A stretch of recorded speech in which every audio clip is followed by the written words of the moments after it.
My name is Rocco. I was raised in Sighet, up until I was 11 years old.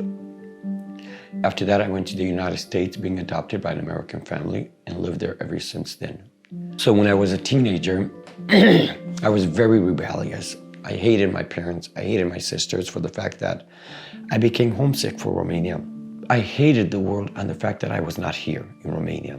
When I first arrived in 2001, I was so excited. Literally, there was hundreds of people at the airport waiting.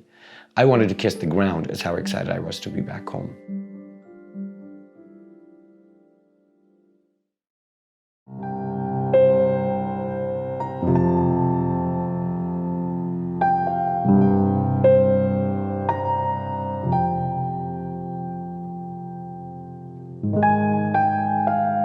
Bine ați venit la Sighetul Marmația, casa de copii pentru deficient copii.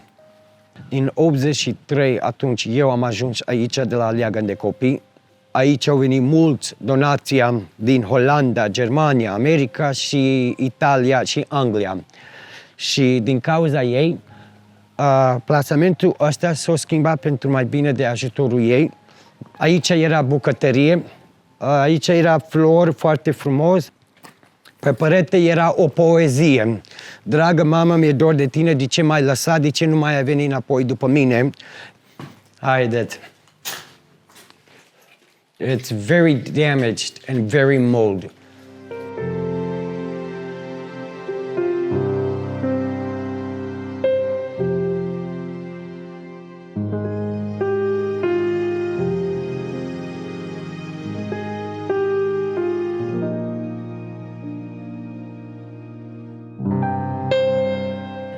The problem with the food was that same food over and over, your body can't take it, you stop eating.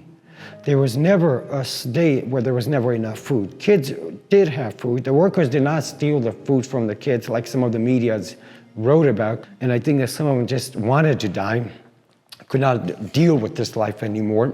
It's the only way I can explain why so many of them died at young age. Aici, camera am dormit, este ăsta.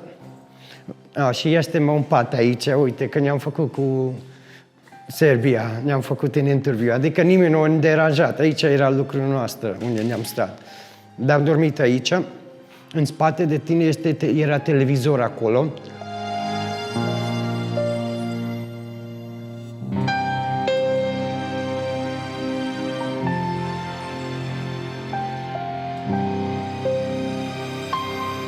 The one thing I do want to say is this. No worker should be responsible for everything that went wrong in this entire institution, because the problem is the government had no training facility for working with special needs, not enough staffing, but overwhelmed with children. It's hard to work with.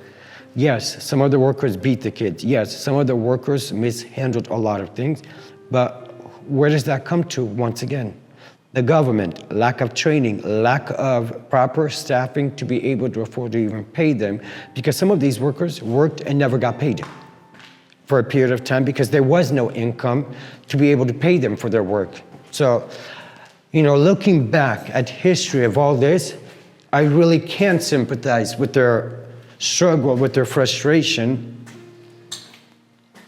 You know, to people like me and that lived here, I would probably say demolish would be the better solution. Just because from the moment you come through the gate, it's the same structure, and it's going to have the same interior design, exterior design too, where it's absolutely worth it seeing gone. Lots of memories, destructive, but also historical for me.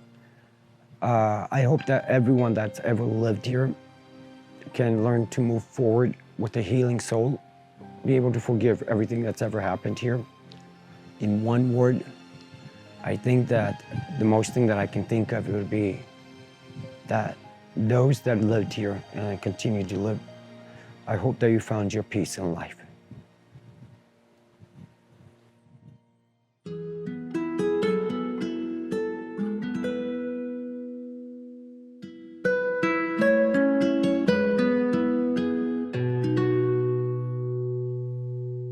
Welcome to my apartment in Sighet to Marmate. It's a 2-bedroom apartment.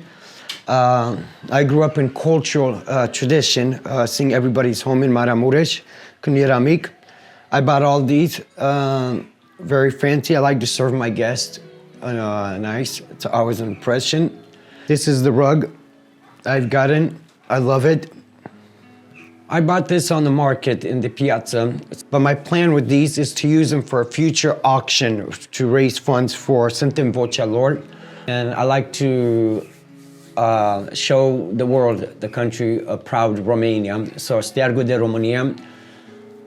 In America, I have a whole lot of Romanian flags, over 50 flags, you know? So even when clothing, when I dress up, I symbolize Romania by wearing Romanian flags or something that represents Romania. In any meeting, any press that I do where I have to be dressed up formal, especially in the US, because when I do interviews, I want the world to see I'm a proud Romanian. My very first trip back to Romania was in 2001 when ABC 2020 flew me to Romania, found my birth family. It took me back to the orphanage where I grew up. It was still open during that time. This is visiting in 2001. This is a helicopter view with the center. So right here, if you see, that's where everyone started coming on the roof, and that's when we realized we found the place. Aici, cameră, eu am dormit, patul meu era aici la primul geam. So this is when I met my birth mom, my birth dad, my sister, and my youngest sister in 2001. Once I had returned to the US after staying 1 month in Romania, I watched the program on TV in the US, and I wanted to do something to be able to help raise awareness on those that continue to be institutionalized or those that don't have a voice to speak because they're blocked. And what I thought would be a 6-month project turned into a 20-year project. And in 2018, once I returned to the US from Romania, I slowed down on the advocacy, realizing that everything just got really expensive in the US. So I had to work 2 jobs, and once in a while continue to travel and try to stay in touch with my roots of trying to travel back and forth to Romania within the period of times as well.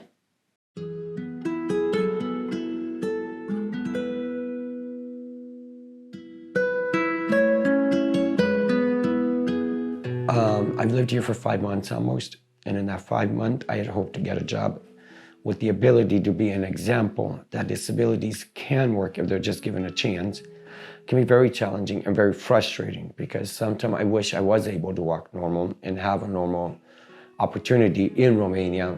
But in Romania, I am noticing that a basic disability, the way you walk, prevents you from getting a job, getting into even a public environmental education. People believe that because you're disabled, you're limited. You can only do so much. You know, when I met this lady, she was really nice and remembered me from 2001 because we stayed at that hotel with the network. And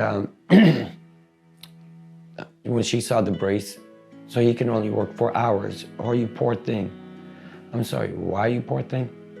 Because of the way you walk, it's gotta be hard. No, that's the problem with the country.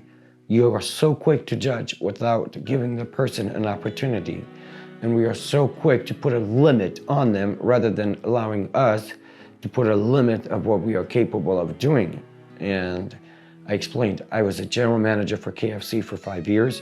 I was a general manager for Pizza Hut prior to that for 7 years. I work anywhere from 40 to 60 to 70 hours a week. My biggest thing with my birth mom, I don't have an understanding with her. And I know I cannot create the relationship I may have wanted. And I realized that pretty quickly in 2015. So we're on 2 different worlds, 2 different boats. And because of that, I do understand, and I will never hold that against her. It is what it is. And I don't think I can ever change that ability. She wants to be my mom. She wants to be the best for me. But as a mother and a son to communicate, I think she looks at me sometimes more of a special need than she looks at me as her son. I'm limited, And the most thing that I hate about visiting them is, oh, let me help you. Oh, can you do it? Oh my gosh, what's wrong? I think that my wake-up call of realizing my frustration and seeing the reality was when I first came to Romania in 2001 and seeing the orphanage, the birth family, the country, and I think at that moment I realized, well, I think it's time to go back and to reestablish things.